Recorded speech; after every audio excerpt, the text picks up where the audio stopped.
It's time now for County-Wide, a special presentation of Yavapai Broadcasting News. Join Paul David and Brad Miller as they talk with our community's leaders, newsmakers, and people in the know.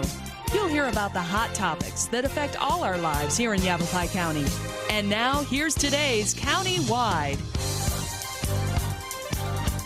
Welcome to County-Wide. I'm Paul David. Good to have you in studio today. With us is Game and Fish's Zen Mocarski. You've heard him on the air many times with us, and most recently, just this past weekend, we had a story about some Havalina issues over in Prescott. Yes. And feeding wildlife. So you were gracious enough to come over from Kingman to sit down with us today, and we appreciate that. Well, thanks for having me, Paul. You brought a buddy with you, so we Yes. can all get a good idea as to what a Havalina is, in case somebody doesn't know what a Havalina looks like. We do have one in studio today. It's not breathing or living, but it is definitely a Havalina. This is actually a decoy from our law enforcement program that I brought in just so people could see what a Havalina looks like. Very neat, very neat. But we're going to talk with you today a little bit about some of the Havalina issues over in Prescott right now, and then just I know we've done the Feeding Wildlife show before, but we're going to reiterate that one again, just that when you feed wildlife, that brings the wildlife in. So we'll talk more about that. But give me kind of an idea as to what's been happening in Prescott with the Havalina. Well, it's not just Prescott, so we need to be clear on that. I mean, this can be virtually a statewide issue, and it's feeding both intentional, which is intentional means, well, here, I'm giving food directly to the critter to draw them in. And then there's unintentional feeding. And unintentional can be anything from planting non-native wildlife to having open garbage cans, say to even leaving your pets outside. A lot of people may not think about it that way, and it's not to be crass or anything, but once we put our pets outside, they can potentially enter the food chain. So you're potentially you're not intending to feed the wildlife, but it can be an unintended result. Now we did have a gentleman who was out walking dogs or jogging. Yes. Recently that ran into some Havalina. Well, we just say it's a suspected attack because we were unable to confirm it. A wildlife manager did go out and look for the Havalina, could not find them. So it doesn't mean it didn't happen. We just haven't been able to confirm it. That's all. And what it is that the gentleman was out walking his dogs, and 4 Havalina apparently charged this gentleman. He was brought to the hospital for abrasions that were suffered during a fall while he was trying to back away from the Havalina. Okay. Now, give me an idea of what we're dealing with here, because we were talking a little bit about the Havalina prior to the show. They don't see too well. They do not, but they have an excellent sense of smell. And we need to remember, when we start talking about Havalina, that a coyote is a natural enemy of it. And a Havalina is not going to distinguish between your pet dog and a Havalina. It's all an enemy to the Havalina. So that is part of the problem, but the biggest part is the feeding issues that draw these animals into the urban setting that create an issue like that. And while I understand a lot of people think they're helping the animals, they are not. Number one is their dietary needs. You may not be meeting them by feeding these animals. You're drawing them into a setting that is very dangerous for animals. I mean, you bring them into an urban setting, there's a lot of cars driving around. They get hit by cars. You could end up with a situation where your passion to see these animals becomes your neighbor's problem. And so we need to think about our neighbors sometimes that, well, maybe I like seeing them, but maybe they have small children and pets around their house that by me drawing them in is not good for them. So we can create all kinds of problems. And when we talk about Havalina, I mean, you start looking at the tusks. That's their defense, right? That is a defense for them. And, as you can see, I don't know about you, I wouldn't want to have that clamped down on my leg. So yeah, they've got tusks, a couple inches long almost, it looks like. So, we need to be careful about feeding issues. And that when we want to plant around and landscape around the house, try and plant native. Go to a local landscaper, ask them what's native, take a look around, a nursery, see what you like that's native. That way you can, if you live on that urban interface, you certainly may draw some animals in, but they won't come and park themselves and sit in that one area. They will continue to go out and feed and forage naturally And that way they're also getting their proper diet. I think I heard you say that. I remember you saying that to Brad last time we did a show like this. I think last time you were here was in the spring. We were talking baby wildlife and feeding wildlife again. And you had mentioned that, okay, if you want Mr. and Mrs. Havalina and the family to come roaming through the yard, it's better to have, what kind of native things would I have? Prickly pear? Prickly pear is number one. That's one of their main diets, right? Mm-hmm. Prickly pear? Okay. So you'd have that in your yard so they kind of travel through and on the way out. But let me ask you this. What do you say to the person who, I've seen these guys at 1 o'clock in the afternoon crossing Highway 89A in uptown Sedona with people everywhere. And here you've got 3, 4 Havalina crossing the roadway. It seems to me that, I don't know, we're in their environment, aren't we?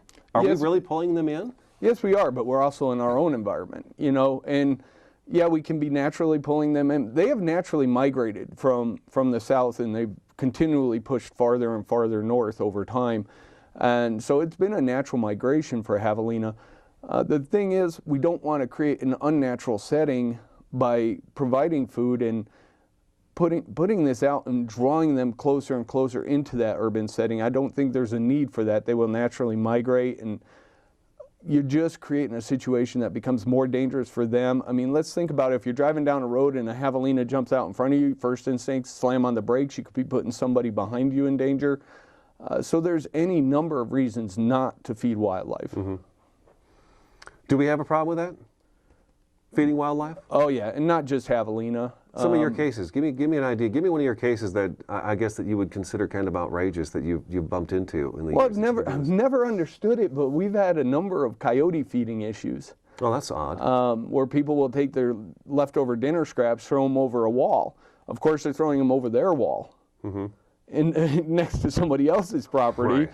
And drawing and feeding the coyotes, which I've never quite understood. And then, of course, we end up with a situation where if we have a problem, you know, Game and Fish gets called in, and depending on what's going on, I mean, it can really raise a stir.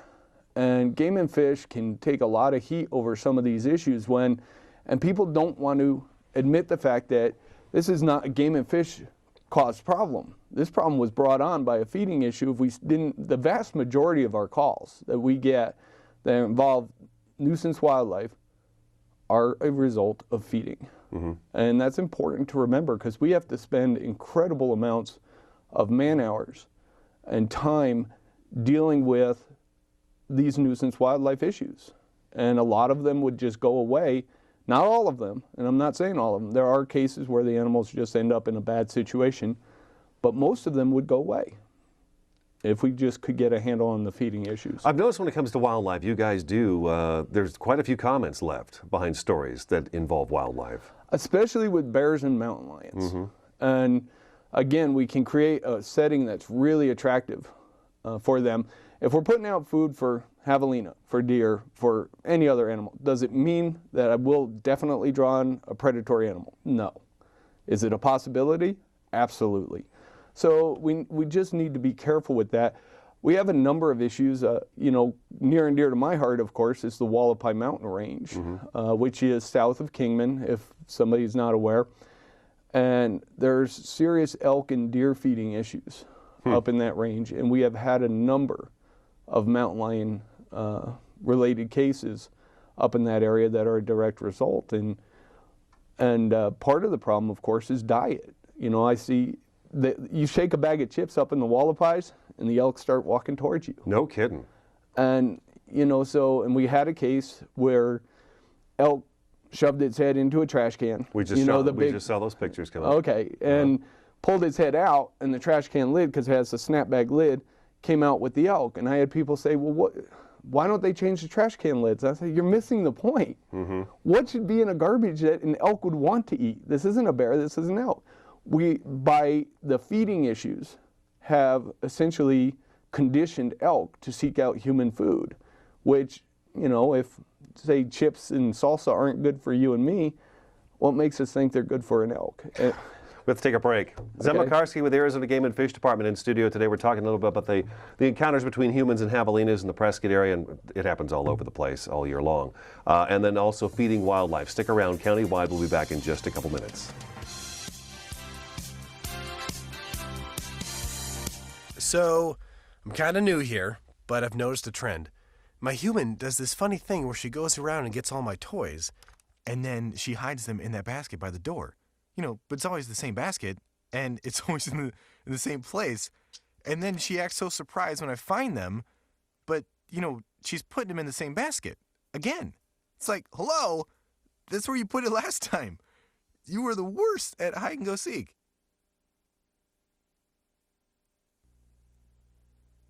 I was in junior high the first time I caught my mom using denial.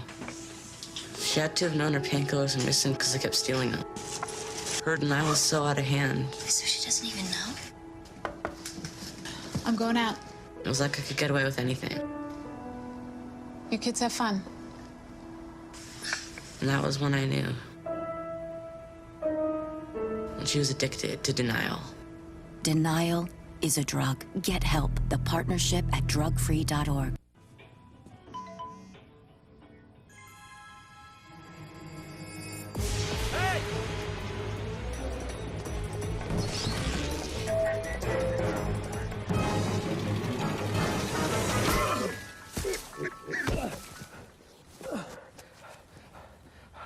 So, same time next week? Well, of course.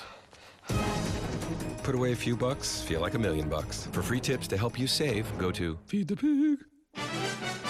Now, some action from the courts. Billie Jean King renewing her rivalry with Arthritis. First set, furious volley, and right to the net for a winner. Beautiful forehand there. Arthritis, stunned. And here, match point. Billie Jean with the ace, taking it in straight sets. Afterwards, a jubilant Billie Jean King. Tennis is a weapon for me with arthritis. There's nothing like it for me to hit a ball, run to the ball, anytime, any court. I'm ready. Let's go. What's your weapon against arthritis? Find out at fightarthritispain.org.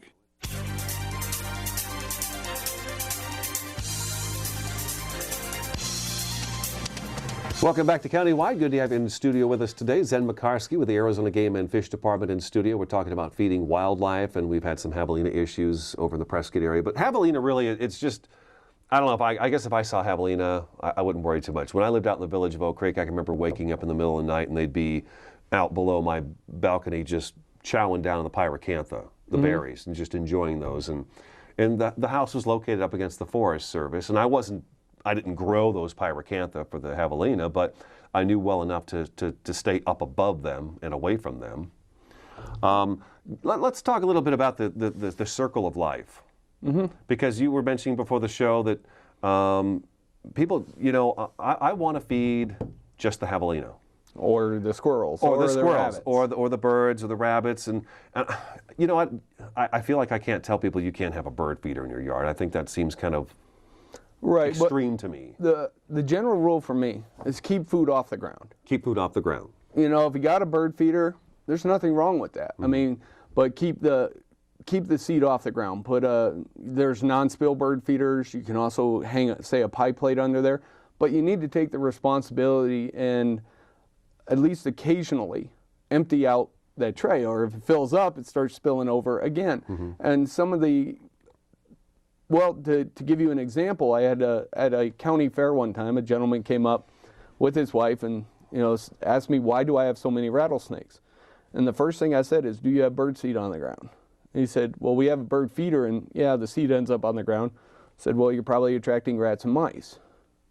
And he looks at me, and I said, well, with rats and mice, it doesn't mean you'll get rattlesnakes, but you certainly can attract them. There's no doubt. Whenever there's a good food source, other animals come in, and you talked about the cycle of life, or essentially my saying is, and through Game and Fish, you can't feed just the cute ones. If you want to feed just the rabbits, it's not going to work. You can't feed just one animal. It doesn't work that way. Whatever other animals might birdseed, javelina love birdseed. So when it ends up on the ground, of course, you can attract javelina. So again, keep that seed off the ground is really important. Let's use just the javelina as an example. I think all animals do this all day long, but they wake up in the morning and the first thing on their mind is food. Is food on their mind all day? Well, they're going to eat as provided there's a food source there. So, just like any other animal out there, it's going to be part of it. But, as humans, we can create a real nice environment for javelina where, you talk about habitat, food, water, shelter. And so we can create a real nice habitat occasionally. And when we're feeding them, once again, I believe we're corresponding a little bit about, well, what are some of the complaints about javelinas? They can get into a yard and cause a lot of damage. Like what? By rooting around. They love tulips. You know, some people like to plant tulips. Well, they'll get in there, they'll tear it up. And then people are surprised about, well, why are these animals just tearing up my yard? Well, it's not native here, and it's like candy to a javelina. And we have to consider things like this. And, you know, one of the other things, of course, is we talked about earlier, but it's very important, is that when they become very accustomed to being around people, you know, we can end up with a situation where pets are getting injured, where occasionally even humans have been known to get bitten by that wasn't the first javelina. story I've done about somebody being chased down by a javelina. So, like I said, it doesn't happen often. I mean, they do have a fear, but when they become more and more accustomed to being around people, the potential for a dangerous encounter begins to escalate, you know. And, you know, we talked about the Wallapai Mountains with the deer and the elk. Well, eventually, sure enough, a mountain lion came in. And we had a dead deer one day in a driveway up there. Sure enough, we sent a wildlife manager out, investigated it. Sure enough, it was a mountain lion kill. We removed the deer, and then 2 days later, less than 2 days later, another deer was dead in a driveway. This is a real potentially dangerous situation at that point in time. You have a mountain lion that's being very brazen. Now, it's still hunting what it should hunt, but it's also hunting in an area where kids are getting off a school bus, people are walking around, and the gentleman who first saw the deer, matter of fact, the one who called me to tell me, I said, well, what did you do? He said, well, I went out there. I said, why did you go out there? This is a lion kill. And he said, well, I wanted to cover it up. And I said, please don't go back out there again. That's just a real dangerous situation. Why? Because that lion could have been sitting not very far away. They're very stealthy. They'll hide. And it could have been watching somebody at its food source. And that just becomes more and more dangerous. And that's, you know, I just want to make sure people understand the dangers that can come of the practice of feeding wildlife. Secure garbage cans, plant native vegetation. Don't intentionally feed the animals. They know how to forage. They've been here a long time. There's still a lot of open habitat out there. I know we look at our communities and say, while we've taken up a lot of habitat, there's still a lot of areas out there for wildlife to go and forage naturally. So if I got a bird feeder and I got bird seed all over the ground, the next thing that rolls in outside of the birds, because you mentioned there was a woman who was talking about she does not feed the mountain lions and she didn't know why the mountain lion was in her yard, right? No, she didn't, and I got into a conversation with her because she was very upset with us because we were going out to kill this mountain lion. And I can't recall if we ever found it. I think we did not.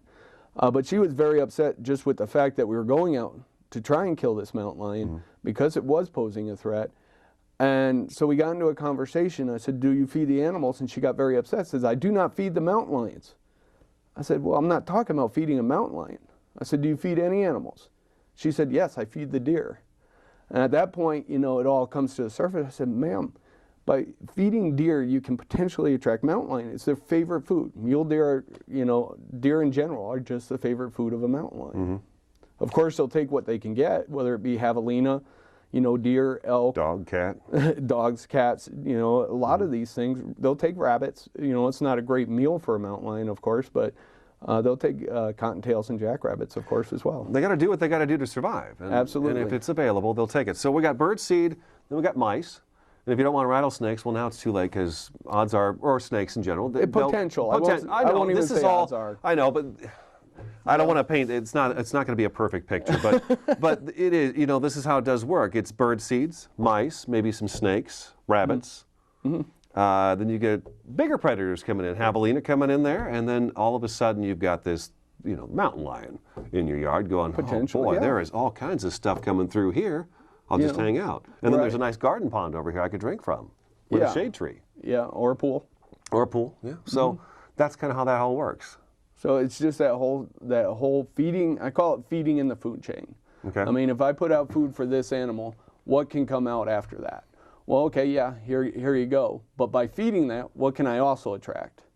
And what I can also attract is, of course, bobcats, coyotes, mountain lions, rattlesnakes. Anything that feeds on the critters that are being fed, you have the potential to draw them in. I mean, that's the simplest way to put it. Anything that feeds on them can end up in your yard. All right, we'll take another break. Zen Mocarski with Arizona Game and Fish Department in studio today. I'm Paul David. We'll be back in just a couple minutes here with Countywide.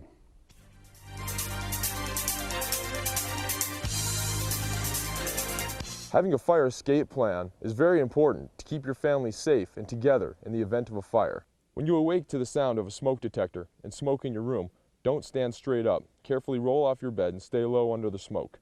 If your door is shut, feel the door with the back of your hand. Slowly open the door if no heat is felt. Always stay low until you get to the outside of your home. Always have 2 ways out of your house and a specified meeting place somewhere outside your home. Home escape plans should be drawn up and rehearsed on a regular basis. This could be the difference between life and death if caught in a fire. Yes, ready. Go get it.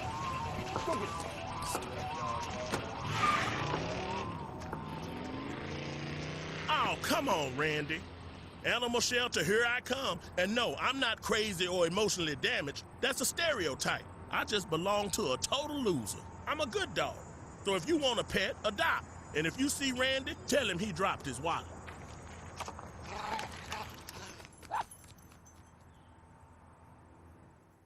Fire can happen at any time. What would you try to save?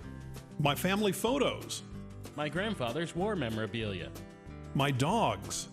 I'm firefighter Brandon Wacker with the Cotton Fire Department. A working smoke detector is your best defense in the event of a fire. Make sure you have a smoke detector in every room except your kitchen. Test them monthly and change the battery once a year. Take the time to save the things you can't replace.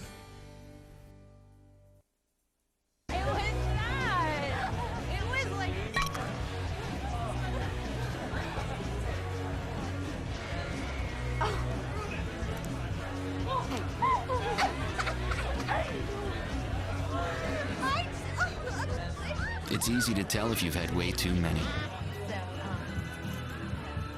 But what if you've had just one too many? Buzz driving is drunk driving.